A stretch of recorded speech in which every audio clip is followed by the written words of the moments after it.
Assalamualaikum warahmatullahi wabarakatuh. Alhamdulillah, alhamdulillah rabbil alamin. Wa sallallahu wa sallam wa baraka ala abdihi wa rasulih nabiyyina Muhammadin wa ala alihi wa sahbihi ajma'in wa ba'd. Ayuhal akhwat rahimakumullah, para akhwat sekalian, ibu-ibu sekalian yang semoga dirahmati oleh Allah Jalla wa ala. Kita ketahui bahwa kita hari ini udah masuk pada bulan Sya'ban, yang dimana bulan Sya'ban itu adalah satu bulan yang Rasulullah SAW pernah mengatakannya yughfalu anhun nas, banyak dilalaikan oleh orang, baina Rajabin wa Ramadan, yang terletak antara bulan Rajab dengan bulan Ramadan. Bulan Sya'ban ini yang banyak orang-orang lalai di dalamnya dijadikan momentum oleh Rasulullah SAW untuk bisa banyak berpuasa. Dan Rasulullah SAW juga mengatakan, fihi yurfa'ul a'malu ila Allah subhanahu wa ta'ala. Bulan Sya'ban adalah bulan di mana Allah subhanahu wa ta'ala mengangkat amal-amal para hambanya agar dihadapkan kepada Allah. Fa'uhibbu an yarfa'a amali wa ana sha'im. Maka kata Rasul, aku menyukai jika amalku diangkat oleh Allah dalam keadaan aku berpuasa. Maka jamaah rahimani wa rahimakumullah, merupakan hal yang patut untuk kita lihat kembali adalah di bulan Sya'ban ini banyak orang yang lalai dari peribadatan, padahal mereka sangat butuh beribadah mulai dari sekarang sebelum masuk bulan Ramadan. Dan subhanallah, memang kita lihat ini banyak banget sesuatu atau hal-hal yang menjadikan kita lalai. Dan di antara hal terbesar saat ini yang menjadikan kita lalai adalah politik, pemilu. Jadi orang tuh persiapannya kebanyakan ngurusin pemilunya dibanding ngurusin Ramadan yang ada udah di depan mata kita. Ini kalau mau maju kayaknya silahkan, biar yang di luar bisa masuk, kecuali yang memang milih di luar ya. Ini kayaknya ada yang mau masuk. Tafadhol, mendingan yang paling depan maju aja, jadi yang belakang mudah untuk datang.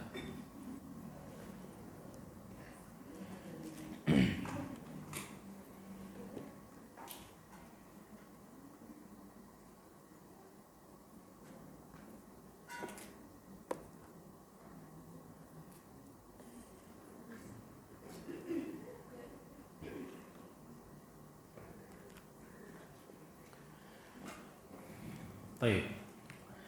Jadi bulan Sya'ban ini akhirnya benar kata Rasul, banyak yang lalai. Ya. Banyak orang yang lalai di bulan Sya'ban, padahal di bulan Ramadan dia butuh banyak hal untuk bisa masuk ke bulan Ramadan dan bisa memanfaatkan bulan Ramadan. Kalau saya ditanya di sini kepada ibu-ibu semua, udah berapa kali masuk bulan Ramadan? Mungkin jawabannya ada yang 40 kali, ada yang 50 kali, tergantung umur. Ya. Nah, sekarang bisa kita lihat, ini setiap tahun masuk bulan Ramadan harusnya itu ada peningkatan di kita, karena bulan Ramadan itu adalah bulan di mana seseorang bisa meningkatkan keimanannya. Ajaibnya, banyak orang udah puluhan tahun masuk bulan Ramadan, tapi keimanan dia tahun ini dengan tahun depan sama, tahun lalu sama, bahkan menurun. Itu semua karena persiapan untuk masuk bulan Ramadan ini memang kurang. Karena mustahil, para akhwat sekalian, ada seseorang, kita kan kalau udah mau masuk bulan Ramadan kan targetnya banyak, macam-macam targetnya. Tapi target hanyalah target, tapi nggak dapat juga targetnya, nggak tercapai juga targetnya. Setiap dari kita, saya pokoknya Ramadan tuh mesti hatam, tapi dari bulan Sya'ban nggak pernah mulai ngaji. Ini sulit banget. Makanya kita lihat orang ini kalau udah masuk bulan Ramadan, insya Allah semuanya ngaji. Sehari, 2 hari, 3 hari. Habis plus 3, wallahu a'lam. Ya, kita nggak tahu deh. Ada yang pertama ngajinya udah 2 juz. 2 juz lagi. Besok udah 1 juz. Besok selembar. Terus turun. Kenapa? Karena persiapannya kurang. Segala hal yang tiba-tiba, man rama ilmu jumlatan dhahaba anhu jumlah.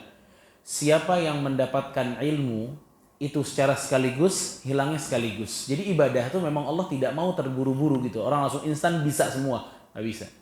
Semua ada latihannya, semua ada persiapannya.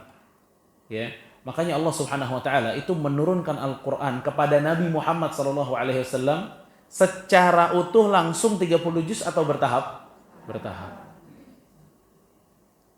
Kenapa bertahap? Linutsabbita bihi fuadak, agar hatimu lebih kuat wahai Muhammad. Berarti perlahan-lahan ini, cara belajar perlahan-lahan, cara ibadah perlahan-lahan itu menguatkan hati alias bikin istiqomah. Jadi kunci istiqomah memang bukan dengan ibadah sekaligus. Kunci istiqomah itu sedikit demi sedikit dan kita bertahan di situ. Itu istiqomah. Makanya orang banyak bubar, tadinya udah suka ngaji, terus nggak ngaji lagi. Lihat intensitas ngajinya dia berapa banyak tuh dalam sepekan. Kalau dia bilang satu pekan, Ustaz saya 14 kali gajian. Lebih dari Ustaz ini. Ini biasanya nggak bertahan, nggak kuat orang. Di kehidupan tuh banyak urusannya.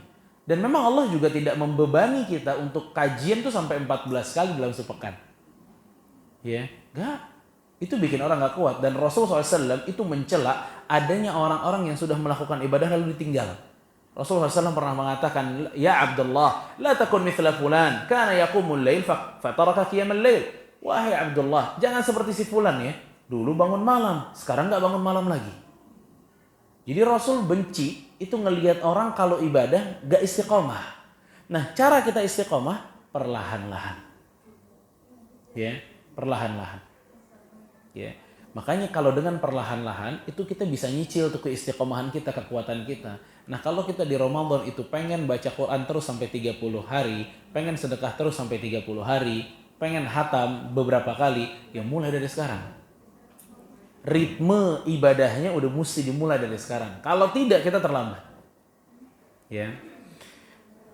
Para akhwat yang dimuliakan oleh Allah Subhanahu wa taala, itu juga kajian kita pada pagi hari ini, yaitu tentang wanita di bulan Ramadan.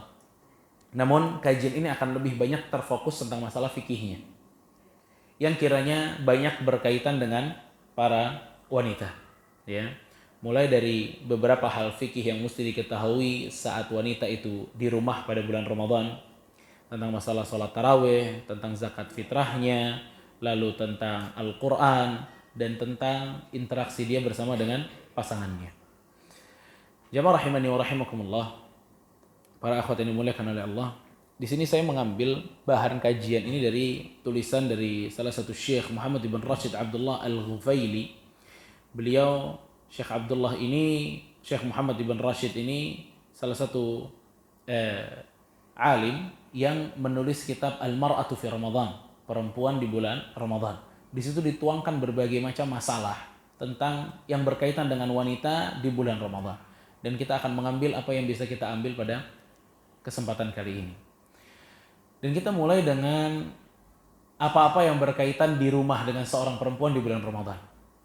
Penulis di sini bilang, yajibu 'alal mar'ati an ta'mura auladaha bis-shalah. Yang pertama mesti diperhatikan pada bulan Ramadan untuk seorang wanita di rumah, yaitu apa-apa yang berinteraksi atau hal-hal yang berinteraksi dengan anaknya. Apa tuh yang mesti dilakukan seorang ibu di bulan Ramadan di rumah bersama dengan anaknya? Pertama kata beliau, yajibu 'alal mar'ati an ta'mura auladaha bis-shalah. Harus memerintahkan anak-anaknya untuk salat. Famin salahiha salaha sairul ibadat wa min fasadiha fasadu sairul ibadat. Karena salat itu menentukan. Kalau salatnya baik, nanti yang lain bisa baik. Tapi kalau salatnya udah buruk, nanti yang lain akan lebih buruk. Makanya masalah salat, ya, terutama untuk ibu-ibu itu mesti memiliki perhatian besar terhadap anak masalah salat. Jangan peduli sudah anak yang umur 20 tahun, kayak udah kuliah, kayak udah dewasa, kayak suruh salat. Ya, karena dia tambah umurnya, SMP, SMA, kuliah, itu tambah besar halangan dia untuk melakukan sholat. Karena banyak teman-temannya mungkin yang gak sholat. Dan syahwat dia juga kuat. Mainnya juga kuat. maka peluang dia untuk meninggalkan sholat jauh lebih besar justru di masa SMP-nya, di masa SMA-nya, di masa kuliahnya dibanding masa kecilnya. Jadi seorang ibu nggak boleh berhenti memerintahkan anak sholat hanya di waktu kecilnya, tapi terus ingatkan sampai dia dewasa.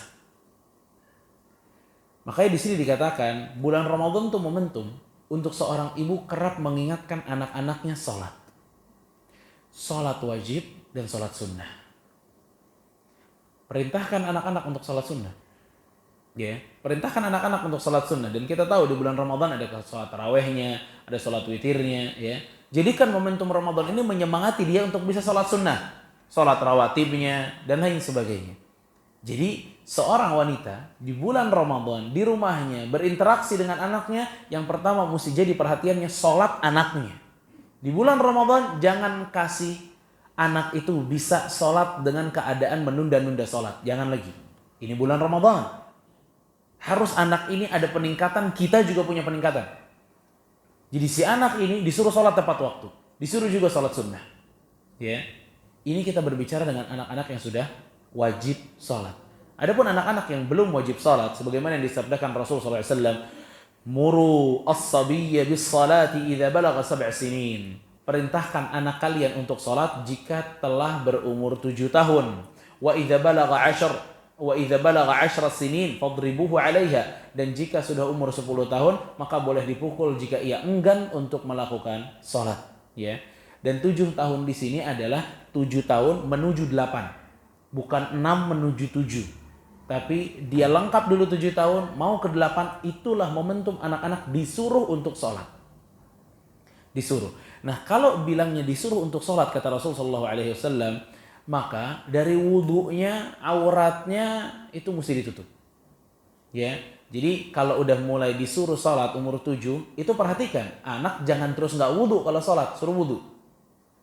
Karena lengkap, sholat nggak akan sah kalau tidak ada wudu. Jadi yang disuruh wudunya, tutup, yang punya anak perempuan ditutup, pakai jilbabnya, pakai mukenanya, sholat. Ya, kalau dia enggan, nggak apa-apa. Nanti kita cari cara berikan dia hadiah atau yang lain. Karena Rasulullah SAW sangat lembut, muru, perintahkan saja. Ya, jangan ada ancaman-ancaman yang menyeramkan. Ya, awas kalau nggak sholat. Ya. Ini ekstrim nih.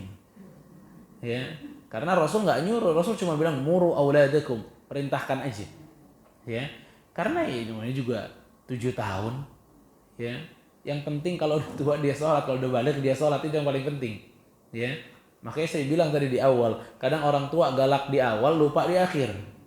Udah kecapean di awal nyuruh anaknya sholat padahal masih umur 5, 6, 7 tahun. Ya, giliran udah mesti sholat kendor, nggak semangat lagi. Ya, fala haula wala quwata illa billah. Wa idza balagha 10 sinin, dan jika sudah masuk 10 tahun dan dia masih enggan untuk sholat, boleh dipukul. Tapi ya, ini rahasianya. Kalau dari umur 7 selalu kita suruh sholat, maka nggak butuh pukulan di umur 10 tahun. Udah beres urusan. Ya. Tapi kalau kita mendapatkan kelalaian dari diri kita dan lain sebagainya, mungkin sabda Rasul yang kedua ini yang 10 tahun dipukul kita butuhkan. Ya. Namun pukulannya bukan pukulan dendam. Ya. Kalau pukulan dendam sama pukulan adab beda, ibu-ibu. Kita ingin ngasih takdib agar anak ini beradab, maka pukulannya juga pasti disesuaikan. Tapi kalau pukulan dendam, wah udah nggak ada sesuainya, udah isinya emosi semua di kepala. Nah ini nggak hikmah, bukan pukulan itu yang disuruh oleh Rasulullah SAW. Ya, makanya ini hal yang pertama yang disebutkan oleh penulis, bahwa di bulan Ramadan di rumah seorang ibu memerintahkan anaknya sholat agar tepat waktu sholatnya, sholat sunnahnya juga dijalankan, dan perhatikan sholatnya. Jangan dia asal-asalan dalam sholat. Kedua, kata penulis, wa 'alal mar'ati an tu'awwida sibyanaha 'ala siyam. Yang kedua, latihan puasa untuk anak-anak. Ya, latihan puasa untuk anak-anak. Diriwayatkan dari Umar bin Khattab radhiyallahu anhu, di dalam Ramadan, wailak wasibyanuna siyamun fadarabahu wa qalat Ar-Rabi' binti Muawwidh an Ramadan fakunna nasumuhu ba'd. Kata Rabi' binti Muawwidh, si ibu ini bilang, dahulu kami nusawwimuhu, kita bikin anak-anak kita latihan puasa, wa nasumu sibyanana wa naj'al lahumul lu'bah, kita kasih mainan-mainan. Kalau dia udah mulai ngerengek, aus, lapar, kita kasih mainan. Ya, sampai maghrib kita kasih bukanya, ya. Jadi itu diantara sedikit contoh, ya. Ibu-ibu di zaman dulu itu mereka sabar dengar tangisan anak. Ya, fa idza baka ahaduhum 'ala ta'am a'tainahu dzaka hatta yakunu 'inda al-iftar. Kalau nangis kelaparan, kehausan, maka kami berikan mainannya. Di garis bawahi, anak ini sudah sanggup puasa. Tapi karena manjanya dia ogah-ogahan. Bukan yang tidak sanggup puasa. Ya, jadi anak umur 4 tahun, 3 tahun jangan terlalu ekstrim juga ibu-ibu. Ya. Oh enggak, kamu mesti puasa. Harus puasa. Ya, kalau anaknya mampu boleh. Makanya Syekh Muhammad bin Abdul Wahab itu ditanya, kapan seorang anak itu diperintahkan untuk berpuasa atau dilatih untuk berpuasa? Idza ataqa siyam umira bihi. Jika udah mampu kelihatan untuk puasa, perintahkan puasa. Jadi ibunya yang bakal nilai, ini anak saya mampu, anak saya tidak mampu. Ya, jadi nggak ada, kita nggak sebutin berapa umur yang paling tepat gitu loh, enggak. Ya, lihat aja, mungkin kadang di bawah 7 tahun udah bisa, di umur 6 tahun misalnya, atau bahkan di umur 8 tahun baru dia latihan, ya. Tapi dilihat, tapi intinya sebelum dia balik, dia sudah bisa berpuasa. Ya, jadi yang ngelihat itu adalah orang tuanya, ya. Nah, beberapa orang nanya, gimana kalau puasa setengah hari? Ya, maka kalau ditanya fikihnya, kita nggak pernah dapat ada latihan puasa setengah hari. Karena puasa yang dilatih itu adalah puasa 1 hari. Ya, puasa 1 hari. Puasa 1 hari. Ya, jadi yang dimaksud diajarin puasa itu puasa 1 hari. Ya. Kalau ibu-ibu mau latihan beberapa jam nggak dikasih makan misalnya, beberapa jam doang, ya, biar dia ngerasain ada haus, ada lapar, itu juga nggak masalah. Ya, ini lapar, nanti kita kalau puasa laparnya rada lama. Gitu. Tapi kalau ditanya puasa boleh nggak Ustaz setengah hari? Jawabannya tidak, karena nggak ada belajar puasa setengah hari. Makanya Rasulullah SAW bila para ulama mengatakan, idza ataq, kalau mampu puasa, ajarin puasa. Kalau mampu puasa berapa lama? 1 hari. Ya, itu yang dimaksud Rasulullah Shallallahu Alaihi Wasallam. Ya, berarti di sini kita juga memahami kalau dia belum baligh berarti memang belum wajib, tapi bentuknya latihan. Ya, latihan kalau gagal namanya juga latihan. Yang penting pas pertandingan jangan gagal. Kalau latihan nggak apa-apa gagal, namanya juga latihan. Ya, namanya juga latihan. Dan mereka belum dihisab. Ya, itu diantara hal yang perlu diperhatikan pada saat berinteraksi dengan anak. Ya, lalu ya, jamaah rahimani wa rahimakumullah, masih di dalam rumah, ya, yaitu tepatnya di dapurnya nih, wanita Ramadan dan di dapur. Apa saja fikih yang perlu diperlukan oleh kita? Pertama kata penulis, yajuzu lil mar'ati an tatadawwaqa at-ta'ama athna'a tahyiha lahu in kana hunaka min darurati ala an taj'alahu min tarfi lisaniha. Kata penulis mengatakan, seorang perempuan boleh mencicipi makanan, ditaruh di ujung lidahnya. Lalu setelah terasa makanannya, kemudian dibersihkan kembali. Ya, kumur-kumur boleh, mau dipakein tisu atau yang lain boleh.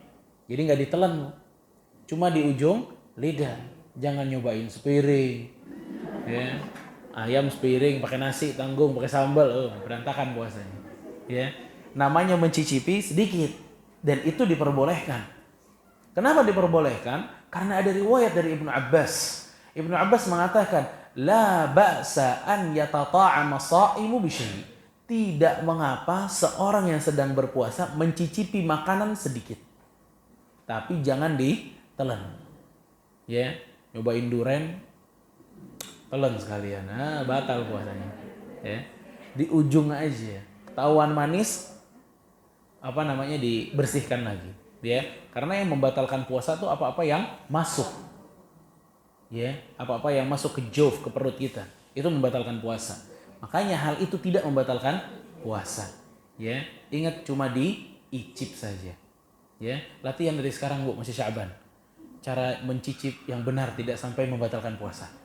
Ya. Dan itu boleh, dan itu dibutuhkan oleh beberapa para wanita yang masak, itu dibutuhkan dia. Ya. Yang kedua, masih berhubungan dengan hal yang tadi, wa in tadzawwaqat wa dhahaba syai'un min at-ta'am ila jawfiha. Kalau misalnya dia nyobain, ternyata nyobainnya tuh ekstrim. Ya, 1 sendok dia bikin sayur asam, set. Batal puasanya, wajib diqadha, diganti. Ya, wajib diganti. Dia batal tuh puasanya.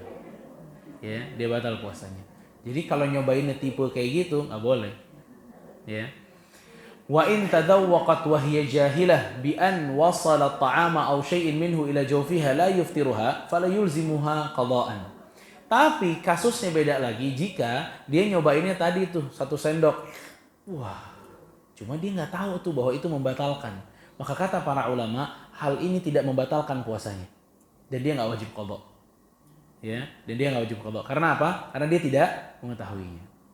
Nah, sekarang wa in tadawwaqatil mar'ata wa hiya nasiyah aw mustakraha. Nah, sekarang masalahnya kalau kita ngambil terus kita cobain, malah keenakan. Lupa. Maka hal ini juga tidak membatalkan puasa. Ya. Bisa nggak tuh dia lupa tuh? Ya kalau 1 sendok 2 sendok bisa lah. Tapi kalau udah pakai nasi udah apa, wah nggak mungkin lupa ini. Ya, ya mungkin aja sih, mungkin aja lupa. Ya, tapi intinya kalau dia lupa maka tidak batal. Ya, kalau dia lupa maka tidak batal. Ya. Hal yang kedua yang masih juga berkaitan dengan dapur itu adalah tentang mubazirnya makanan. Kadang beberapa perempuan itu sebelum bulan Ramadan pengen penuhin kulkasnya, jadi nggak mau belanja lagi, maunya masak aja nanti di bulan Ramadan. Akhirnya beli sebanyak-banyaknya yang jadinya tabdzir, mubazir. Ya, mubazir di hari biasa aja dosanya gede. Gimana mubazir di bulan Ramadan? Ya, ini dosanya lebih besar lagi. Makanya harus benar-benar diperhitungkan ibu-ibu sekalian. Ini makanan kalau kita masak dimakan atau tidak? Ya, jangan mubazir karena beberapa akhwat, beberapa perempuan itu mubazirnya luar biasa. Dia nggak bisa atau nggak mampu menakar yang tepat untuk keluarganya. Keluarganya cuma 2 orang, suaminya sama anaknya 1, tapi bikin makanannya kayak buat 10 orang. Ini mau kemanain makanannya? Ya, jadinya terbuang dan lain sebagainya. Maka ini tabdzir di bulan Ramadan dosanya lebih parah. Ya, dosanya lebih berat. Dan mestinya itu momentum kita untuk banyak-banyak sederhana dan bersyukur kepada Allah. Ya, makanya ini hal yang patut untuk diperhatikan oleh para akhwat. Maksudnya ingin mendapatkan ridha dari suaminya dan pahala dari Allah, malah justru mendapatkan dosa karena mubazir. Ya, maka betul-betul ibu-ibu harus pintar memperhitungkan ini mubazir atau tidak. Kalaupun terus bikin makanan kemudian ada lebihnya dan itu sudah ditakar melalui kemampuan kita, nggak berlebihan, maka bisa disumbangkan atau disedekahkan. Ya, Rasulullah SAW mengatakan, "Man fattara sha'iman kana lahu mithla ajrihi ghaira an la yanqusa min ajri sha'imi syai'an." Kata Rasulullah SAW, siapa yang memberikan makan untuk orang yang berpuasa, maka dia mendapatkan pahala orang tersebut tanpa mengurangi pahala orang yang berpuasa tersebut. Ya. Makanya hal ini patut betul-betul diperhatikan, masalah ini, ya. Karena masalah ini banyak terjadi. Juga ya, para akhwat yang dimuliakan oleh Allah Subhanahu wa taala, yang masih berkaitan dengan para akhwat, ibu-ibu, para wanita di bulan Ramadan adalah masalah make up di bulan Ramadan. Ya. Pertama, inna 'alal mar'ati an ta'lama anna jami'a anwa'id duhun wal mulattafat la tu'athir 'ala sha'imah. Pendek pengetahuan kita bahwa tidak ada bentuk make up yang akhirnya membatalkan puasa seseorang. Kecuali make upnya dimakan. Ya, baru batal. Tapi lipstiknya, bedaknya, lain-lainnya itu tidak membatalkan puasa. Ya, itu tidak membatalkan puasa. Wala tuftiruha sawa'an kanat bil wajh aw adh-dhufur aw al-yadaini aw as-saqaini aw ghairiha. Ya, mau dia dimanapun ditaruhnya make up tersebut, dandanan tersebut, mungkin tangannya dipakein sesuatu, pakai lotion misalnya, atau yang lain sebagainya, maka ini tidak ada yang membatalkan puasa. Ya, tidak ada yang membatalkan puasa. Begitu juga sama, ya, menyisir rambut juga tentu tidak membatalkan puasa. Ya, korek kuping juga tidak membatalkan puasa. Ya, beberapa orang nih mengira tidak boleh ada yang masuk, jadi dia pikir kuping juga nggak boleh kemasukan apa-apa. Ya, jadi korek kuping juga nggak boleh, itu membatalkan puasa. Ini salah. Ya, jadi hal-hal yang bentuknya seperti make up untuk perempuan, parfum misalnya di rumah, itu semua tidak ada yang membatalkan puasa. Ya, jadi boleh dilakukan. Wala haraja fi isti'mal al-'utarati athna'a nahar Ramadan. Walaupun dia pakai parfumnya itu di siang hari di bulan Ramadan, maka ini pun tidak membatalkan puasa. Ya, tidak membatalkan puasa. Juga yang masih berkaitan dengan hal itu adalah sikat gigi. Sikat gigi juga tidak membatalkan puasa. Walaupun dia pakai odol, kecuali ditelen. Kalau dia telan, gosok, odolnya enak nih. Ya, rasa buah. Wah, iseng ditelan sama dia, ya, baru batal. Tapi kalau enggak, tidak masalah. Siwaknya, sikat giginya tidak apa-apa. Ya, walaupun banyak para ulama menyarankan agar sikat giginya tuh di waktu yang dia tidak berpuasa, alias di waktu bukanya atau di waktu sahurnya, itu dia sikat gigi. Ya, seperti halnya juga siwak sama. Siwak juga boleh dipakai. Sama, ya. Hal-hal yang kiranya bisa membersihkan mulut itu tidak masalah. Ya, tidak masalah. Baik. Itu yang berkaitan dengan make up-nya seorang wanita. Dan itu apa-apa yang kiranya harus diketahui oleh seorang wanita yang ada di rumah. Masih masalah di rumah, ya, yaitu apa-apa yang berkaitan dengan pasangannya. Di sini insya Allah udah punya pasangan semua ya. Aman ya? Ya kalau enggak juga ilmu lah. Baik. Di antara hal yang patut untuk diketahui juga oleh kita, ya, di masalah berhubungan suami istri pada bulan Ramadan. Yang pertama, yajuzu lirajuli an yujami'a zawjatahu fi layali Ramadan. Ittifaq ini. Para ulama semuanya bersepakat bahwasanya kalau sudah malam boleh seorang istri berhubungan dengan suaminya. Itu jelas di dalam Al-Qur'an ada, ya. Allah Subhanahu wa taala mengatakan dalam surat Al-Baqarah, ya. Uhillat lakum lailatas siyami rafathu ila nisaikum. Diperbolehkan bagi kalian di malam hari untuk mendekati istri kalian. Karena dulu nih ibu-ibu, ya, itu puasa pertama kali diwajibkan oleh Allah Subhanahu wa taala, malam juga tidak boleh menyentuh istri. Ya, bahkan dulu itu diantara cara puasa, kan puasa itu kan bertahap ya, sampai menjadi yang seperti sekarang keadaannya, dari fajar sampai maghrib. Dulu itu ada fase di mana puasa itu dia sampai maghrib, tapi kalau seseorang itu nggak makan di waktu maghribnya, nggak buka secara langsung sampai waktu isya, maka diharamkan baginya makan malam sampai besoknya lagi. Paham? Ini misalnya, jadi ada dulu sahabat itu, dia sore pulang mau buka puasa ke rumahnya, habis kerja. Dia tanya sama istrinya, gimana, ada makanan nggak? Sebentar, saya cariin dulu, kata istrinya. Akhirnya suaminya tiduran. Istrinya datang memang sudah masuk atau keluar waktu maghrib. Ya, dia baru bisa mendapatkan makanan, sedangkan suaminya tidur. Istrinya bilang, ya Allah, celaka nih suami saya. Kenapa? Karena kalau ketiduran seperti itu, dia lewat tuh waktu maghrib dan isyanya, selesai. Dia nggak boleh makan, nggak boleh minum. Paham? Nggak boleh makan, nggak boleh minum. Apalagi deketin istrinya, nggak boleh. Yang lain yang udah buka puasa maghrib, boleh nggak makan minum? Boleh. Yang kelewatan nggak boleh. Lihat, yang kelewatan tidak boleh. Jadi dia udah pas bangun kaget sudah. Gimana lagi? Udah nggak boleh, haram. Dia wajib puasa lagi di malam hari. Sampai besoknya dia paginya, siangnya dia kerja. Pingsan dia lagi kerja. Ya jelas, dia nggak buka dari kemarin. Ya, karena pingsannya dia itu dilaporkan kepada Rasulullah SAW, kemudian diturunkan ayat, akhirnya Allah Subhanahu wa taala mengatakan wa uhillat lakum lailatas siyami rafathu ila nisaikum. Boleh di malam hari bagi kalian mendekati istri kalian dan dirubah caranya. Pokoknya udah maghrib sampai fajar itu boleh berbuka. Ya, alhamdulillah kita dapat fase yang terakhir.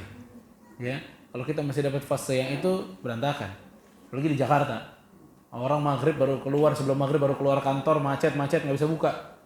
Ya, nyampe rumah udah jam 7. Mesti puasa lagi sampai besok, berat. Ya. Maka ini diantara rahmatnya Allah Subhanahu wa taala. Jadi itu yang pertama. Kalau malam jelas ittifaq para ulama boleh. Wa 'ala rajul alla yarfath fi nahari saumihi ma'a zaujatihi. Di siangnya bulan Ramadan dihindari saling merayu satu dengan yang lainnya. Ibu-ibunya juga nggak boleh rayu-rayuan. Suaminya juga nggak boleh rayu-rayuan. Ya. Kenapa? Dikhawatirkan malah akan terjadi pelanggaran.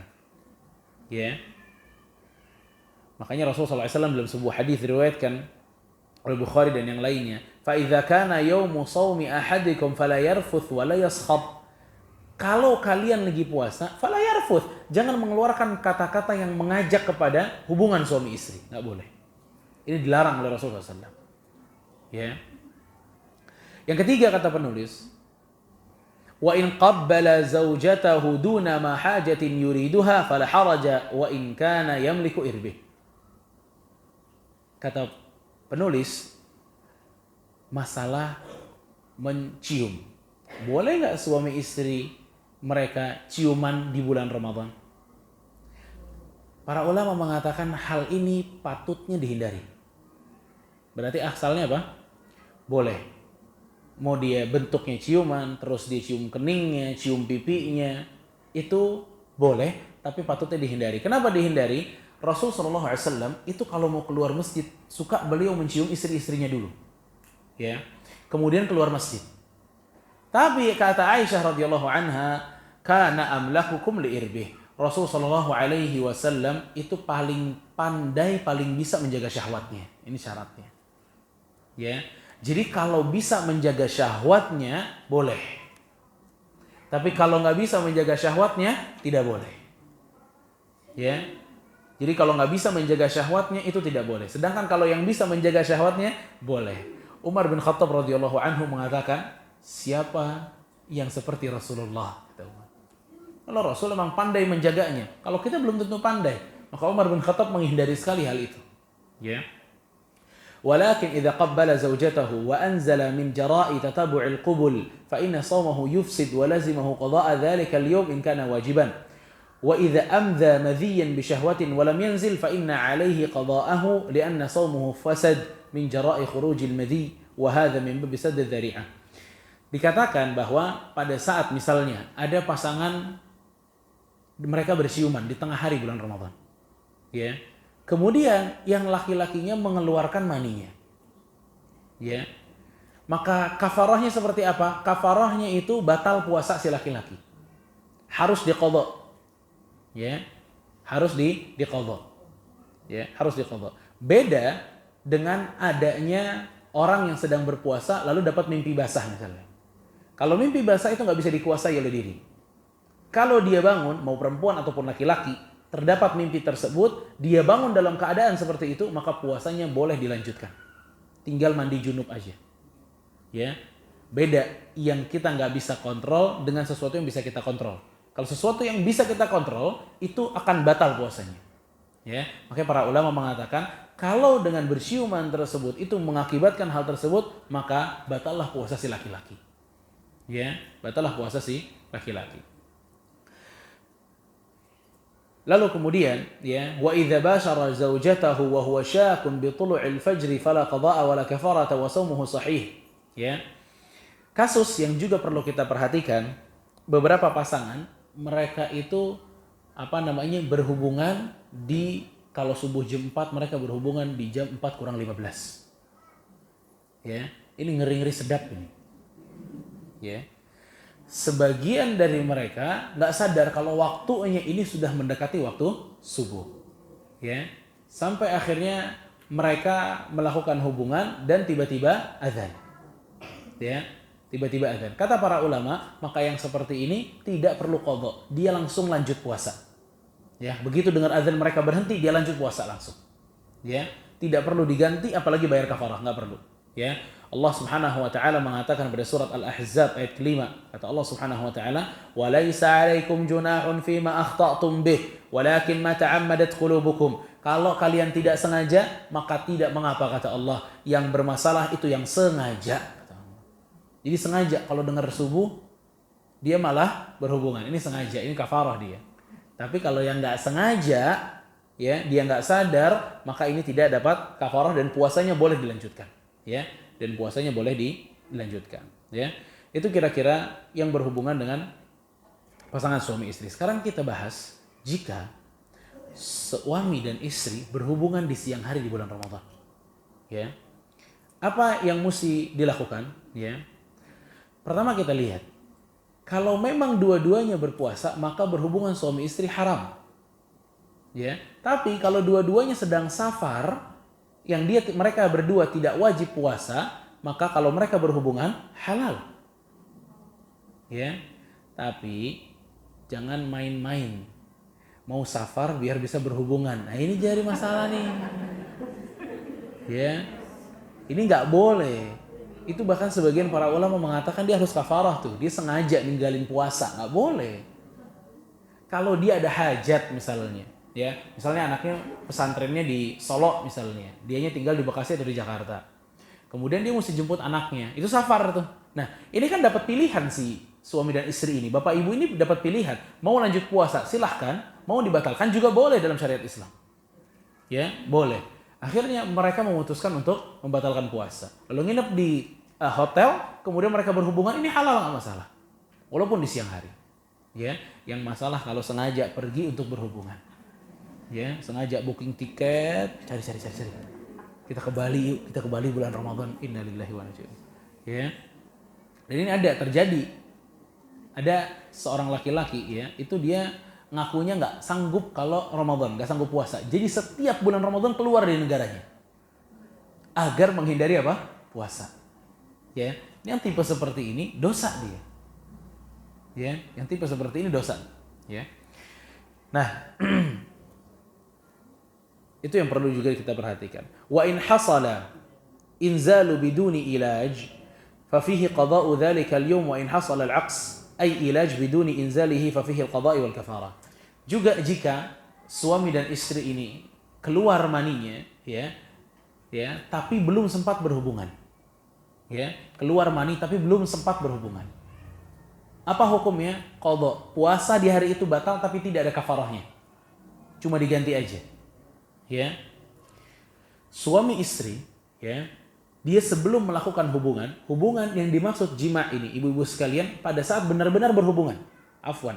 Masuklah kelamin laki-laki kepada kelamin perempuan. Itu namanya jima. Itu yang puasa kita bisa jadi kalau puasa kita batal dan kafarah. Ini sebelum itu. Ternyata laki-lakinya sudah keluar misalnya. Maka ini batal puasanya dan laki-laki tersebut harus qadha. Begitu juga jika perempuannya keluar maninya, ya, maka perempuannya juga batal dan harus diqadha tanpa ada jima, walaupun tanpa ada jima. Nah, sekarang jika ya seorang wanita dipaksa untuk melayani suaminya. Ya, dipaksa berhubungan oleh suaminya. Dan ini kerap terjadi, terutama suami-suami yang tidak soleh. Ya, in ukrihatil mar'ata qasran 'ala al-jima' wa tabayyana 'azmu az-zawaj 'ala ityaniha wa 'amala a'malan tuhi 'ala hadha al-'azm ka tarabbutu zawjah. Misal kata penulis, seorang wanita dipaksa sampai diikat. Ya, sampai diikat sama suaminya, apa yang kemudian terjadilah hubungan, apa yang diwajibkan bagi perempuan tersebut? Ufiya an ummati al-khata wa nisyan wa mastukrihu alaihi.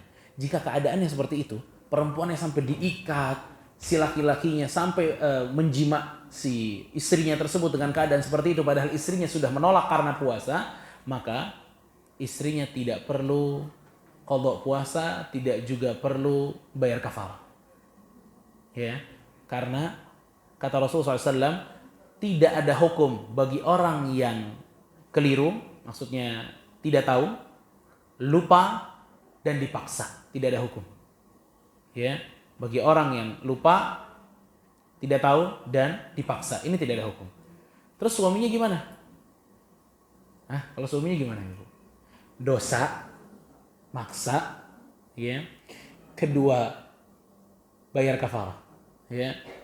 Dan hari itu tentu batal puasanya, ya. Adapun perempuannya tidak, karena dipaksa. Sama kalau nyicipin makanan juga dipaksa begitu hukumnya. Ada nggak yang nyicipin makanan tapi dipaksa? Makan nggak? Makan. Gitu. Kalau kita nggak makan, diancam misalnya, kita makan, itu tidak membatalkan puasa.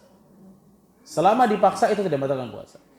In kana mujarradut tahdidi aw wa'idin thumma makkanathu min nafsiha fa inna 'alaiha al-qada. Jika kasus yang kedua kata penulis, jika suaminya tidak sampai seperti itu, tapi cuma ngancam aja. Ya, cuma ngancam aja, ya. Ancam, kalau kamu nggak mau melayani saya di siang hari ini, udah nggak usah ketemu lagi kita. Gitu misalnya. Ya, hal-hal yang seperti itu. Lalu si perempuan itu mengikuti, maka kata para ulama 'alaiha al-qada. Perempuannya nanti di hari yang lain harus ganti puasanya. Qadha, ya, bukan kafarah. Ya.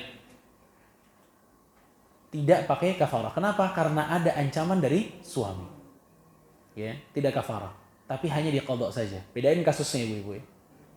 Bagaimana saat suami ini memaksa, mengancam seorang istri dengan ancaman lisannya, maka akhirnya si istrinya ini mengiyakan suaminya karena takut dengan ancamannya, maka istri ini wajib qadha.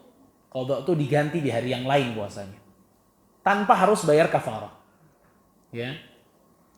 Yang ketiga, kasus yang ketiga, in agharratil mar'ata az-zawja 'ala al-jima' ka'an tatayyabat wa tazayyanat wa tamaghajat amamahu wa jama'aha fi hadhihi al-halah fa inna 'alaihim al-qadha wal ma'al kafarah. Jika istrinya juga ngerayu,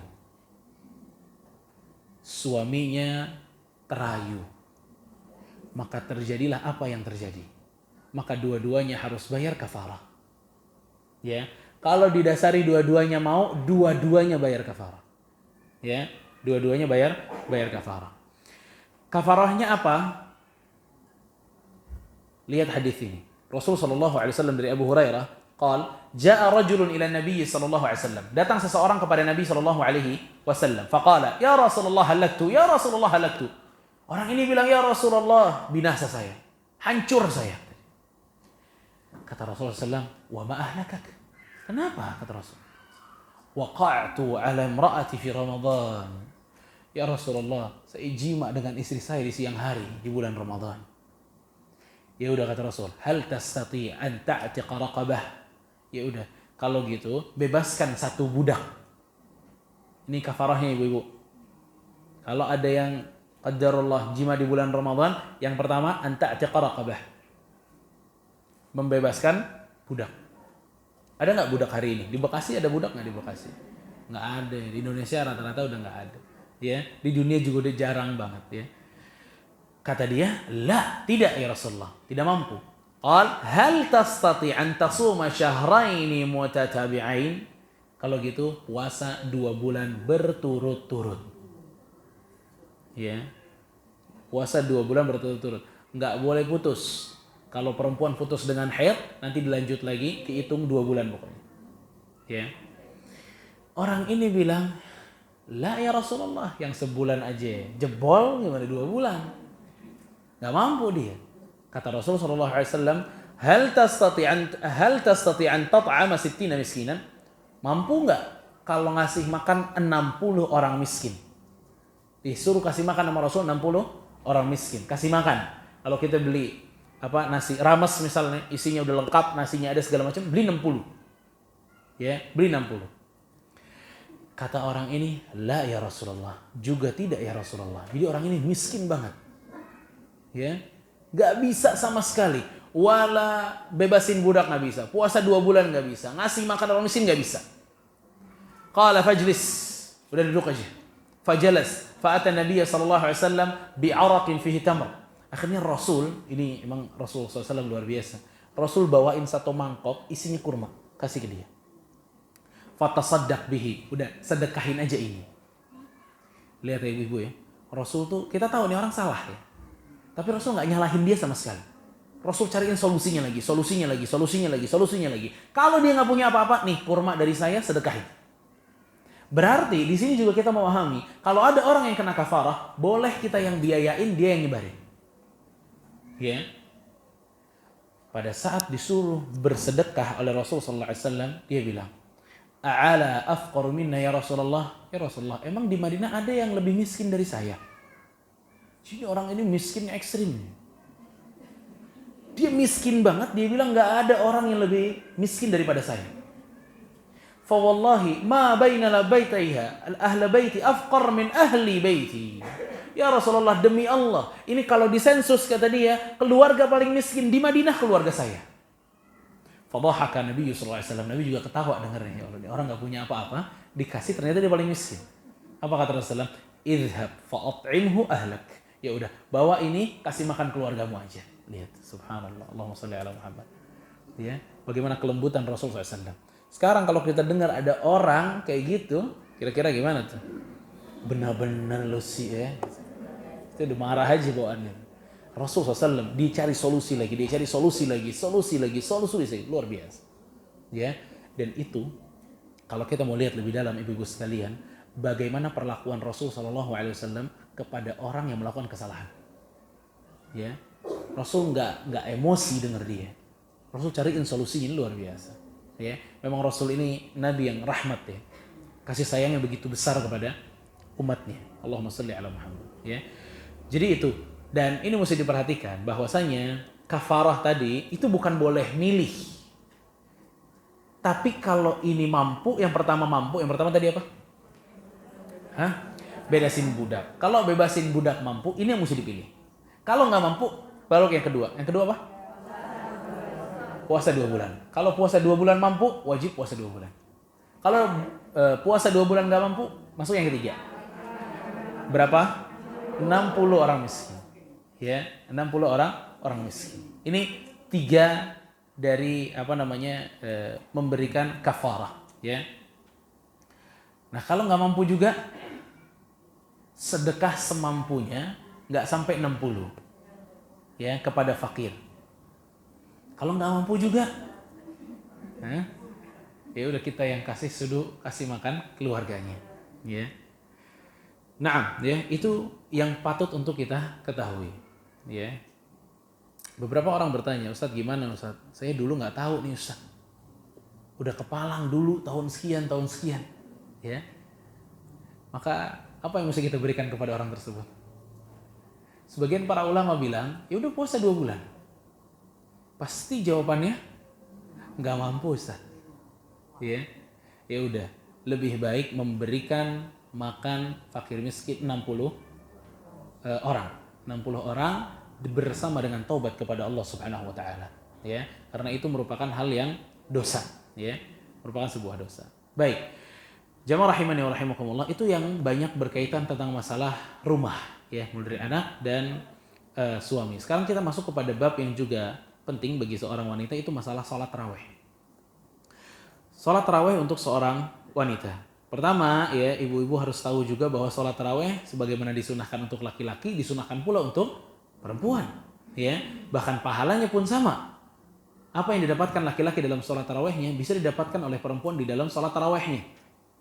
Kalau laki-laki ini disabdakan oleh Rasulullah SAW, "Man qama Ramadhana imanan wa ihtisaban ghufira lahu ma taqaddama min dhanbihi." Kata Rasulullah SAW, siapa yang berqiyam sholat tarawih di bulan Ramadan imanan wahtisaban, dalam keadaan beriman lagi mengharapkan pahala dari Allah, ghufira lahu ma taqaddama min dzambi, Allah ampuni dosa-dosanya yang telah lalu. Ya, maka salat tarawih ini enggak boleh dipandang sebelah mata. Ya, dan kita harus challenge diri kita sendiri, para akhwat. Harus kita challenge diri kita sendiri. Kalau di tahun-tahun dulu kita menganggap tarawih ini hanya sunnah yang boleh ditinggalkan, tahun ini mesti Ramadan berbeda. Enggak boleh. Kita mesti ada challenge, kita mesti ada tantangan bagi diri kita. Tahun ini, selama saya berpuasa, bagi saya harus sholat tarawih. Gak boleh bolong-bolong sholat tarawih. Itu harus ditantang diri kita dengan hal itu. Kalau enggak, kita bakal mudah meninggalkannya. Ya, Terutama bagi orang-orang yang nggak pernah tahajud di luar bulan Ramadan. Ini penggantinya nih tarawih. Ya, tarawih itu pengganti dari tahajud. Makanya seseorang kalau udah tarawih, nggak mesti dia bangun lagi malam untuk tahajud. Karena tarawih itu, sholat tarawih itu adalah sholat tahajud yang dibolehkan oleh Allah, waktunya dimajukan. Ya, waktunya dimajukan. Ini keringanan bagi orang-orang yang emang nggak pernah tahajud. Ini udah nggak pernah tahajud, tarawih juga nggak rajin. La ilaha illallah. Ya, padahal ini bulan Ramadan, bulan nih kita bisa sholat yang banyak kepada Allah Subhanahu Wa Taala. Ya, maka ini hal yang patut untuk diingat bahwa kesunahannya tarawih itu juga kena bagi para akhwat atau para wanita. Kedua, ya, sholat tarawih ini, ya, itu bisa dilakukan di masjid, bisa juga dilakukan di rumah. Kalau seorang wanita ingin pergi ke masjid, maka hukumnya boleh, tapi dengan syarat. Syarat yang pertama itu adalah izin dari walinya, entah itu suaminya atau orang tuanya. Izin suaminya. Dan Rasul Shallallahu Alaihi Wasallam telah mengatakan, berpesan kepada para suami, kata Rasul, "Idza sta'dzanatil mar'ata ahadukum ila al-masjid fala yamna'ha." Jika istri kalian atau orang perempuan di keluarga kalian izin mau ke masjid, jangan ditahan, kata Rasul. Rasulullah SAW dalam hadis yang lain mengatakan, "La tamna'u ima Allahi masajid Allah." Janganlah kalian menahan para wanita-wanita yang ingin pergi ke masjid-masjidnya Allah. Jadi ini bentuknya, ya, adalah targhib, motivasi dari Rasulullah SAW untuk para suami memperbolehkan para istrinya ke masjid. Tapi bukan wajib suami harus mengizinkan istrinya ke masjid. Jadi jangan pernah di antara para wanita ini izin ke suaminya ke masjid, lalu suaminya bilang tidak boleh. Dia bilang, nggak dengar apa hadis Rasul? Kata Rasul nggak boleh dilarang. Ya, maksud Rasul SAW itu hanya motivasi targhib, ya, nggak usah dilarang. Jadi maksud Rasul boleh diizinkan ke masjid, gitu. Ya, tapi kalau suaminya ngelihat, enggak lah, kamu paling ke masjid mau ketemu teman-teman doang kan, mau gibah-gibah doang kan, ngobrol-ngobrol, nongkrong-nongkrong doang kan, nggak usah, di rumah ke suami. Ya udah, nggak apa-apa juga. Ya, boleh suami melarang, boleh. Ya, dalam sebuah riwayat, ya, para akhwat yang dimuliakan oleh Allah, dari Aisyah radhiyallahu anha, para wanita itu ada di antara mereka yang ke masjid di zaman Rasul. Sahabiat itu ke masjid. Kunna nisa'al mu'minat yashhadna ma'a Rasulillah sallallahu alaihi wasallam salat al-fajr. Lihat nih bagaimana para perempuan ke masjid waktu di zaman Nabi SAW.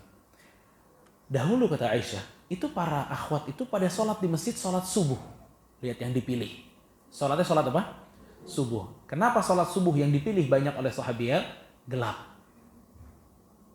Ya, gelap.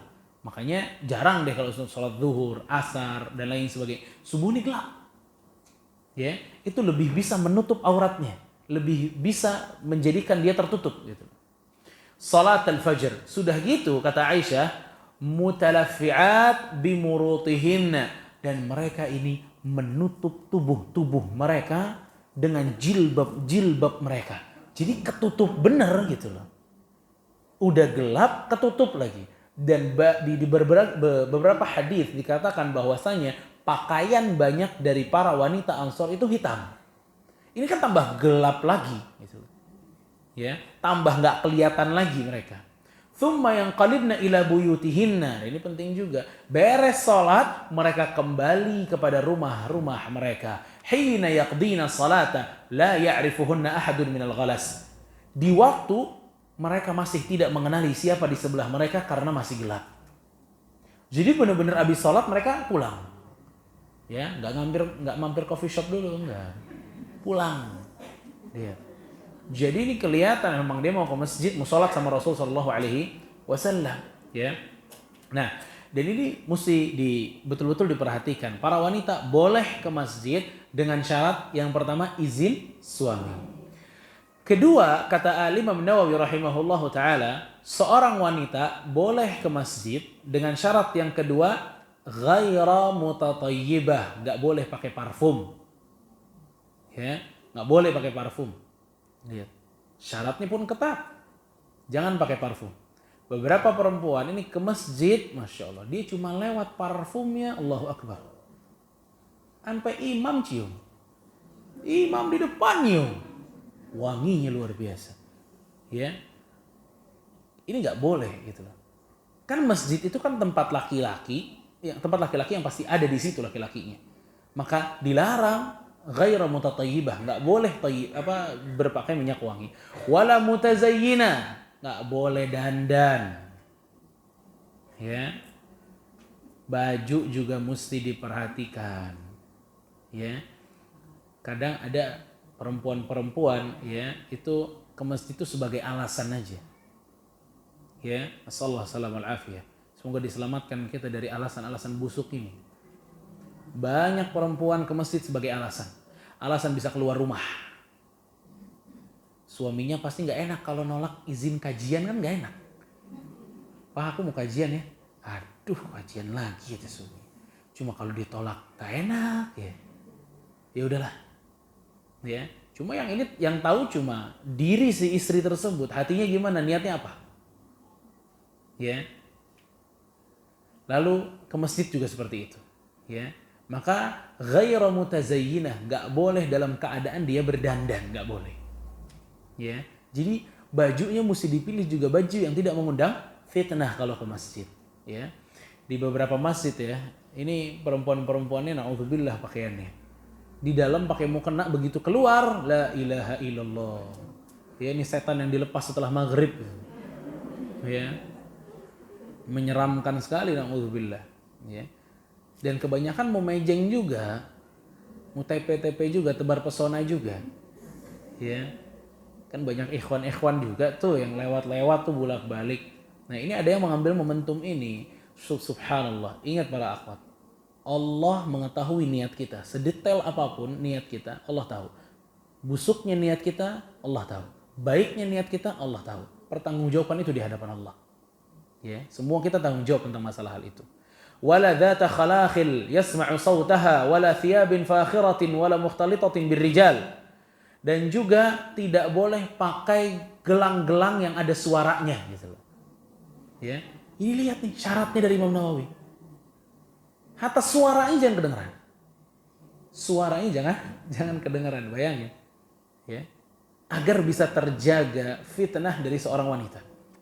Wala thiyabin fakhirah, jangan memakai pakaian kebanggaan. Ya. Mau sholat, subhanallah, pakaiannya warnanya luar biasa. Semua orang nengok ke dia. Ya. Pakai tas, maunya tas yang mahal, yang branded, yang semua orang bakal nengok ke dia. Nggak boleh. Nggak boleh kayak gitu. Ya, haram.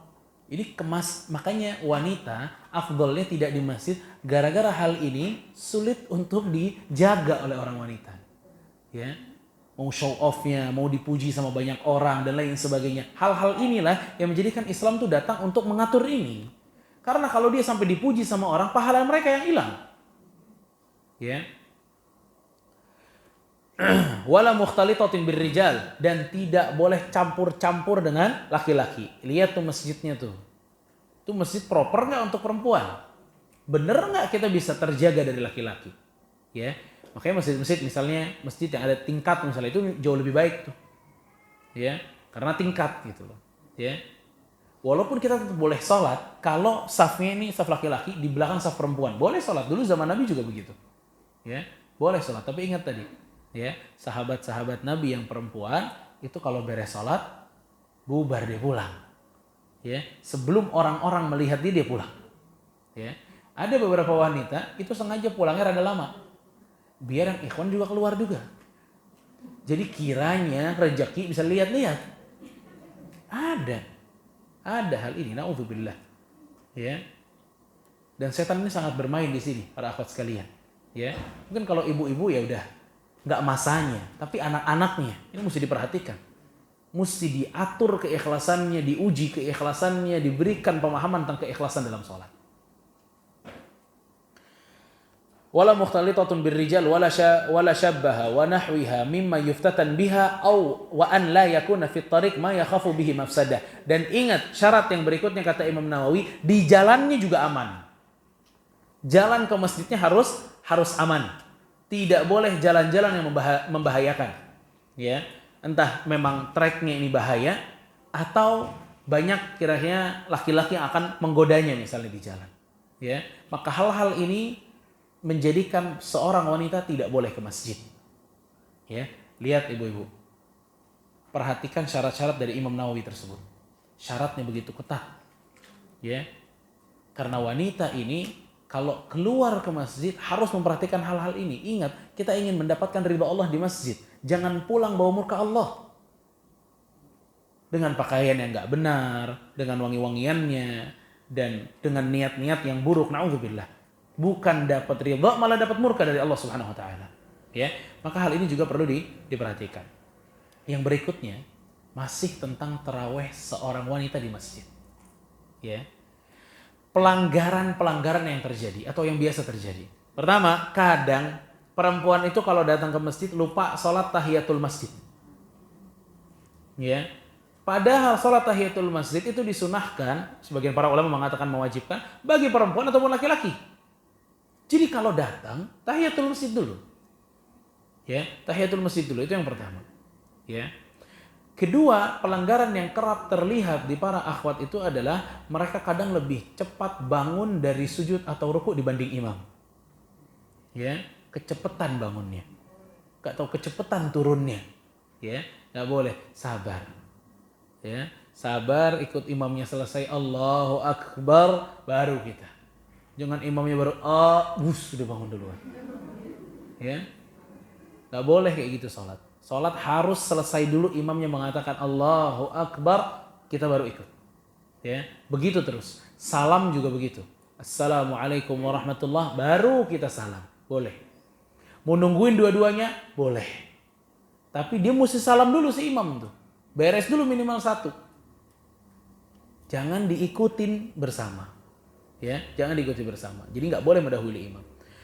Ketiga, di antara pelanggaran yang kerap terjadi di para wanita, walaupun tidak menutup kemungkinan pelanggaran ini terjadi pula di para laki-laki, adalah fokus memilih imam tarawih yang suaranya merdu.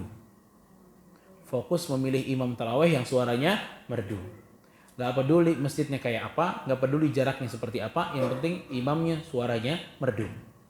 Kalau dikatakan memang gak boleh Ustaz, boleh. Kita manusiawi, kalau kita dapat imam yang suaranya merdu, maka kita akan lebih bisa menikmati sholat. Ya, tapi yang bermasalah yang dikritisi oleh para ulama, orang nyari-nyari, ya, sampai meninggalkan masjid yang paling dekat dengan rumahnya.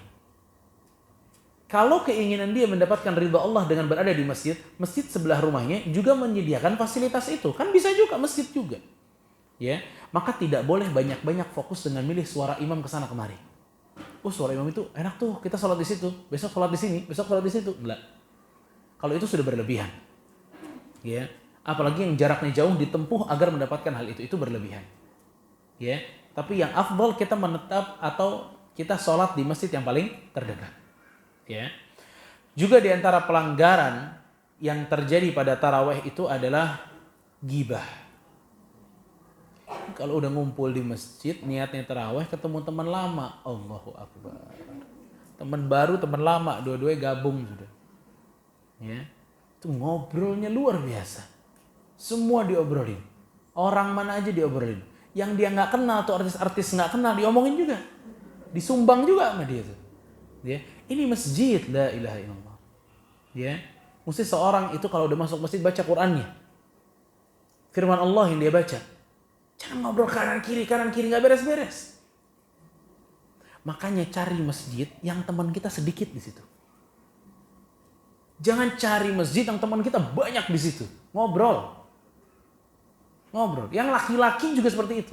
Itu i'tikaf yang laki-laki. Wah Allah, ngobrolnya lebih banyak daripada baca Qur'annya. Ya, makanya ibu-ibu kalau dapat suaminya mau i'tikaf pesenin baca Qur'an ya, jangan banyak ngobrol. Pesenin. Karena dia udah begitu ketemu teman, udah ngobrol terus isinya. Para akhwat kalau taraweh dapat teman-teman kesana kemari ada teman, masya Allah, bikin geng satu saf, biar ngobrolnya enak. Ya, jangan ya Allah sayang. Udah peraturannya ketat, ya. Ternyata kita kesana bukan untuk ibadah, malah ngomongin orang lagi, na'udzubillah. Di antara pelanggaran yang kerap terjadi itu adalah bawa anak kecil. yang mengganggu sholat. Ya, kalau anaknya nggak bisa untuk dikontrol suaranya, lari-lariannya, nggak usah dibawa. Toh Anda juga lebih afdol di rumah dibanding di masjid. Sekarang ke masjid malah bikin onar orang-orang yang lain. Mendingan nggak usah dibawa tuh anak. Ya, dan insya Allah mendapatkan pahala yang banyak. Karena menghindari orang-orang itu buyar konsentrasinya karena anak kita. Ya, ini kan kita bisa dapatkan curhatan untuk wanita tentang masalah ini banyak. Ya, dan saya juga kebetulan megang masjid di Masjid Al-Fatah Jatinegara. Saya juga salah satu pengurusnya. Dan ini juga yang kita dapatkan. Akhirnya lantai 3 khusus yang bawa anak. Jadi kalau datang ke lantai 3, la haula wala quwata illa billah. Jalan luar biasa anak-anak. Teriak sana, teriak sini. Jadi kita punya satpam cuma 1 sampai 2 orang doang yang bisa nyetop anak-anak. Udah, sholat, balik lagi anaknya sholat. Ini juga anak-anak. Jadi kalau tidak mampu, ya mau bilang apa? Jangan maksa, jangan merusak gitu loh. Ya, jangan merusak. Tapi dia harus memiliki keadilan bagi orang lain. Gitu. Ya, keadilan bagi orang lain. Nah, itu diantara pelanggaran-pelanggaran yang kita dapatkan di dalam masalah bawa anak. Ya. Pelanggaran-pelanggaran yang bisa kita dapatkan dalam masalah tarawih. Berikutnya, para akhwat yang dimuliakan oleh Allah Subhanahu wa taala, perlu diketahui bahwa yang paling afdal bagi seorang wanita adalah sholat tarawih di rumah. Saya bawakan sebuah hadis yang sangat mencerahkan kita masalah hal ini. Hadis dari Ummu Humaid. Datang kepada Rasul sallallahu alaihi wasallam seorang wanita. Lalu mengatakan, "Ya Rasulullah, inni uhibbu salata ma'ak." Ya Rasulullah, aku ini suka jika bisa salat bersamamu. Siapa yang enggak pengen salat sama Rasul? Qal, "Qad 'alimtu annaki tuhibbina salata ma'i wa salatuki fi baitiki khairun min salatuki fi hujratiki." Tapi kata Rasul, aku pun tahu bahwa kalian para wanita ingin sekali salat bersamaku, namun ketahuilah kata Rasul. Rasulullah SAW mengatakan, salatmu di rumahmu lebih baik dibanding salatmu di masjid ini. Dan salatmu di kamarmu lebih baik dibanding salat di rumahmu. Dan salatmu di tempat yang paling terpencil, tempat khusus ibadah di rumahmu, itu lebih baik dibanding engkau salat hanya di kamarmu. Ya, lihat. Bagaimana Rasul SAW mengatakan hal itu. Dan terakhir Rasul bilang, "Wasalatuki fi masjidi qaumikunna wasalatuki fi masjidi qaumi khairun min salatika fi masjidi." Kata Rasul, kamu salat di masjid yang paling dekat dengan rumahmu masih lebih baik dibanding kamu salat di masjidku ini, Nabawi. Lihat, Rasul bilang salat dekat masjid yang paling dekat sama kita. Itu dia. Makanya para ulama bilang banyak orang tuh nyari imam ke sana kemari, ini enggak afdal kayak gini. Boleh cuma enggak afdal. Jangan sampai kita meninggalkan masjid yang paling dekat sama kita. Dulu di antara para ulama terjadi ada yang suaranya memang merdu, banyak orang datang. Imam ini begitu ngelihat banyak orang, terus dia bilang, "Kalian ini dari mana?" "Oh, kami dari ini." "Wattada'una masajidakum." Kalian meninggalkan masjid-masjid kalian lalu datang ke sini. Akhirnya sang imam ini hanya membaca surat-surat pendek agar bisa selesai cepat salatnya. Ya. Karena imam ini menganggap bahwa ini tidak pantas. Masjid-masjid yang ada di sebelah kita justru ditinggalkan, sedangkan masjid-masjid yang jauh justru disambangi. Ya. Nah, itu beberapa pelanggaran-pelanggaran yang kiranya perlu kita ketahui. Gimana? Udah habis waktunya, 10:30 ya. Khalas. Mungkin yang ini yang paling sedikit di antara hal yang bisa kita bahas adalah berkaitan dengan Al-Quran.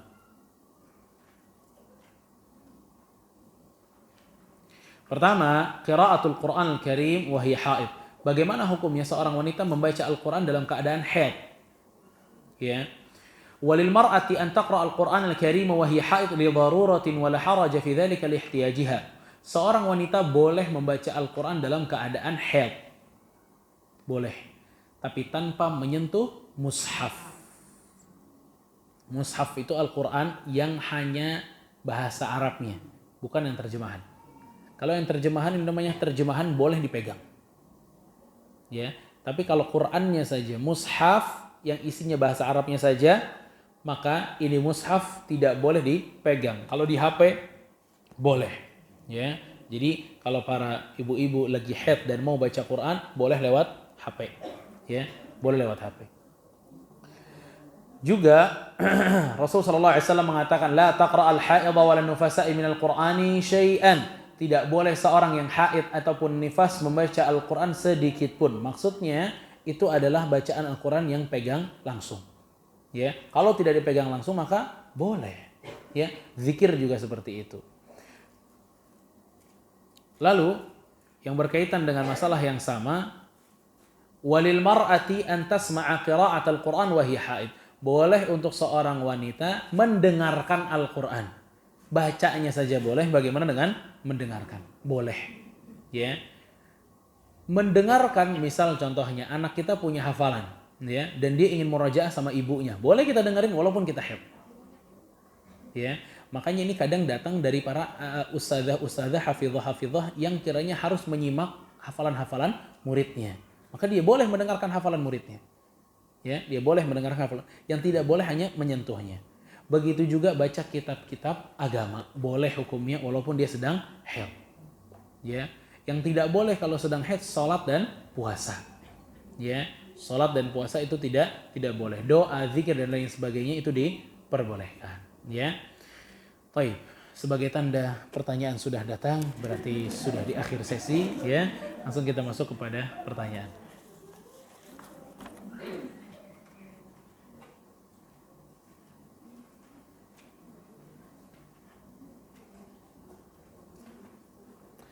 Ustadz, jika kita taraweh hanya 11 rakaat tetapi di masjid 23 rakaat, apa sebaiknya kita ambil mau 11 atau 23?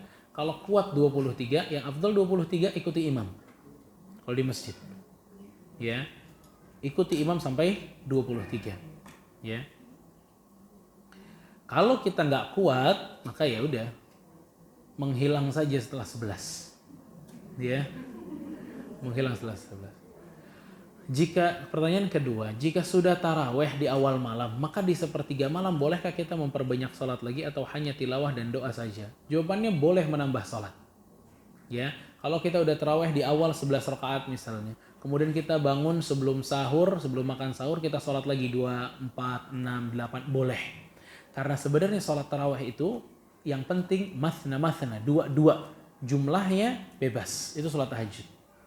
Ya, jumlahnya bebas. Makanya Imam Malik mengatakan dahulu di Madinah mereka sampai sholat 40 rakaat.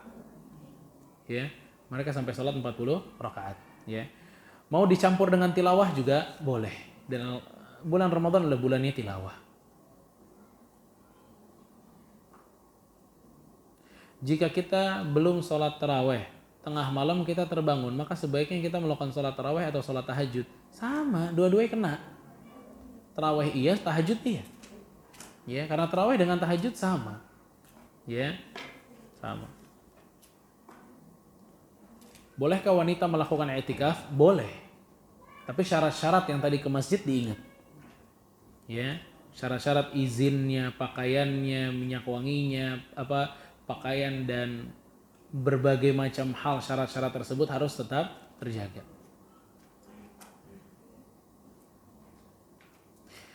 Ustadz, bagaimana batasan safar? Apakah perjalanan dinas dari kantor sudah termasuk safar dan dibolehkan untuk tidak puasa?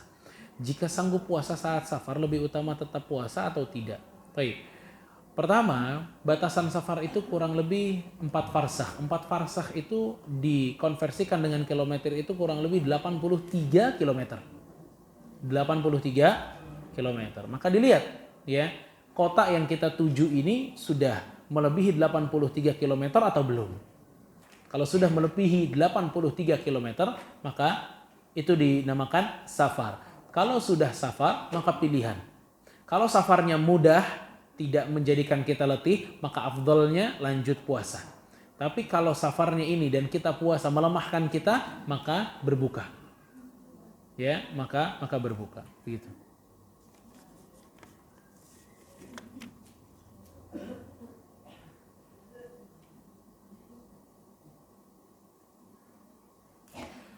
Bagaimana hukum ibu hamil dan menyusui? Ada pendapat yang bilang bahwa bisa hanya dengan membayar fidyah, tapi ada juga yang bilang bahwa harus tetap mengganti puasanya jika memang harus mengganti, dan saya mengetahuinya baru sekarang, sedangkan hal tersebut sudah terjadi beberapa tahun yang lalu. Iya, kalau ini apalagi terjadi sudah di tahun-tahun yang lalu, ya, maka bayar fidyah, ya, bayar fidyah saja insya Allah cukup, ya. Walaupun memang sebagian para ulama menambahkan kalau mau diganti puasanya itu paling afdal dan paling aman, ya. Tapi paling tidak bayar tuh fidyah. Ya, bayar fidyah. Kasih makan orang-orang tergantung dengan berapa hari kita batal. Ya, kalau batal 30 hari, 30 hari. Ya, begitu.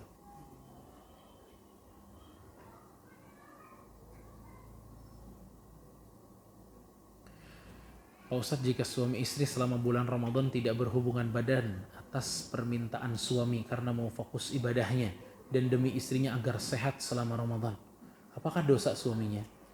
Ya enggak sih ya, cuma kalau berhubungan itu kan ibadah juga. Ya, Rasulullah SAW itu mengatakan bahwa seseorang suami yang berhubungan dengan istrinya itu dapat pahala sedekah. Bayangin. Sampai para sahabat bertanya, ya Rasulullah, berjima dapat sedekah? Berjima dapat sedekah? Kata Rasulullah SAW, bagaimana jika hal itu diletakkan kepada yang haram? Bukankah berdosa? Iya, kata para sahabat. Nah, kalau diletakkan kepada yang haram, kalau diletakkan kepada yang halal, maka berpahala. Ya, jadi berhubungan suami istri itu juga merupakan bentuk ibadah. Boleh nggak seperti ini? Ya boleh, tapi harus diperhatikan manfaatnya seperti apa, maslahatnya seperti apa, mafsadahnya seperti apa, ya. Dan berhubungan itu nggak menjadikan si istri sakit, ya. Justru pelajaran-pelajaran yang ada sebaliknya menyehatkan, bukan malah menjadikan seorang sakit, ya, begitu.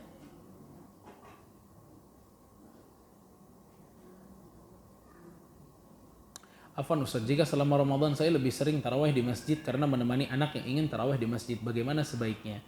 Tergantung, kalau anaknya perempuan disuruh di rumah aja bersama dengan ibunya. Kalau anak yang laki-laki diselang-seling aja, jangan selalu di masjid. Ya, nggak perlu selalu di masjid. Karena di sini kan dia bawa ibunya, dan ibunya yang paling afdal justru di rumah. Ya.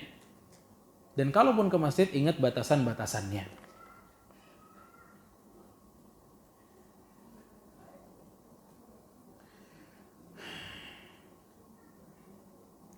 Ustaz, pertanyaan saya out of topic.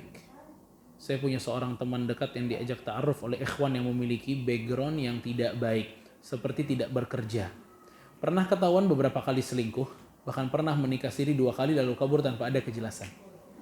Ini laki-laki ngapain diperjuangin yang begini?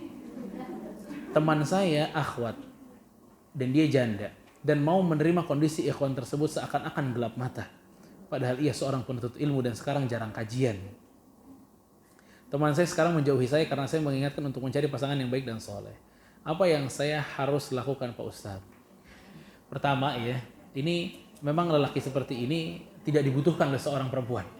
Udah gak kerja, demen selingkuh, nikah siri 2 kali, kabur dua-duanya. Ya Allah, nih kebaikannya di mana? Ya, ini bukan laki-laki yang baik untuk seorang wanita. Ya, nah, mungkin ini jagung ngerayunya pinter kayaknya. Ya, ini perempuannya langsung mau. Ya, fala haula wala quwata illa billah. Ya, maka benar kata Rasulullah SAW, perempuan itu harus melihat 2 hal dari laki-laki, akhlaknya dan agamanya. Ini nol banget akhlaknya, udah nggak kerja kabur lagi. Bayangin, ini akhlak apaan seperti ini? Ya, ini karakter yang sangat menjijikan, buruk sekali. Gak pantas seorang mukminah menikah dengan laki-laki akhlak seperti ini. Gak pantas. Ya, makanya si akhwat ini harus diingatkan kembali bahwa Rasul bilang lihat 2 hal, akhlaknya dan agamanya. Ya, dan apa yang diceritakan ini menunjukkan keburukan akhlak dan keburukan agama. Laki-laki kalau kawin di sana tinggal, kawin di sini tinggal, ini agamanya buruk, akhlaknya buruk. Ya. Seseorang yang tidak mengetahui bahwa segala hal akan dipertanggungjawabkan itu menunjukkan agamanya buruk. Ya, dia pikir itu dengan meninggalkan istri, meninggalkan nikah di sini, meninggalkan istrinya, meninggalkan lagi istrinya. Dia pikir itu nggak ada tanggung jawab, ini menunjukkan agamanya yang buruk. Ya, maka seorang akhwat harus betul-betul hati-hati, lihat agamanya, lihat juga akhlaknya. Dan laki-laki yang akhlak dan agamanya baik bekerja, nggak mesti kaya tapi bekerja. Ya, karena kita bisa lihat di situ bagaimana tanggung jawabnya dia sebagai laki-laki. Makanya di sini nggak boleh menikah dengan laki-laki seperti itu tipenya. Maka apa yang mesti dilakukan seorang temannya? Nasihati kembali dan banyak berdoa kepada Allah. Ya, semoga Allah bisa memberikan cahaya di hati si perempuan ini akan keburukan si laki-laki tipe seperti itu. Ya. Fala haula wala quwata illa billah. Semoga bermanfaat apa yang kita bahas. Mudah-mudahan kita masuk bulan Ramadan dalam keadaan keimanan kita baik, kesehatan kita juga baik, dan semoga Allah Subhanahu wa taala memberikan kita pahala di bulan Ramadan dan menerima ibadah-ibadah kita di bulan Ramadan. Wa sallallahu ala nabiyyina Muhammadin wa ala alihi wa sahbihi ajma'in. Subhanakallahumma wa bihamdika. Ya Allah, sebentar. Masih ada 3 buku. Ya, mudah-mudahan ini bisa jadi hadiah nih, ya. Saya yang nanya di gantian. Ini kan ceritanya banyak nih gantian sekarang. Ya. Pertanyaan pertama, ya. Sebutkan, mau angkat tangan dulu apa nanya dulu nih? Nanya dulu. Nggak apa-apa kalau mau angkat tangan dulu, challenge jadi. Ya. Sebutkan 2 syarat perempuan boleh ke masjid. Ujung. Pertama apa? Iya.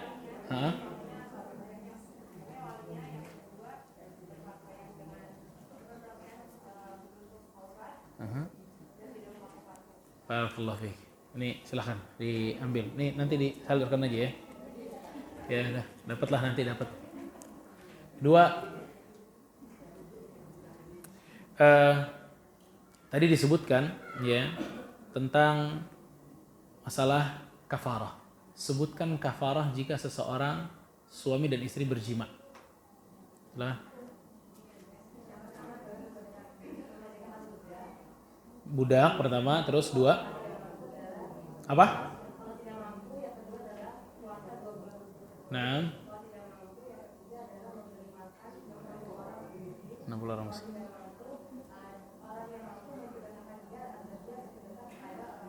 Cukup. Itu 3 aja cukup udah. 3 aja cukup, tenang. Barakallahu fiik, luar biasa. Nih nanti diambil ya. Terakhir ya. Tadi saya sebutkan tentang masalah yang pertama, masalah anak ya. Sebutkan hal yang perlu dilakukan seorang wanita di bulan Ramadan di rumah bersama dengan anaknya. Silakan, ya.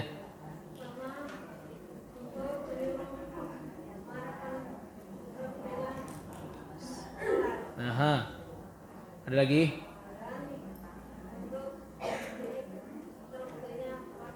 Masya Allah. Syukur Bu, barakallahu fiik. Udah luar biasa. Jazakallah khair. Nyatet dan paham insyaallah. Ini ya, 1, 2, 3 di sini ya. Jazakumullah khair. Subhanakallahumma bihamdika asyhadu an la ilaha illa anta astaghfiruka wa atubu ilaik. Wassalamualaikum warahmatullahi wabarakatuh.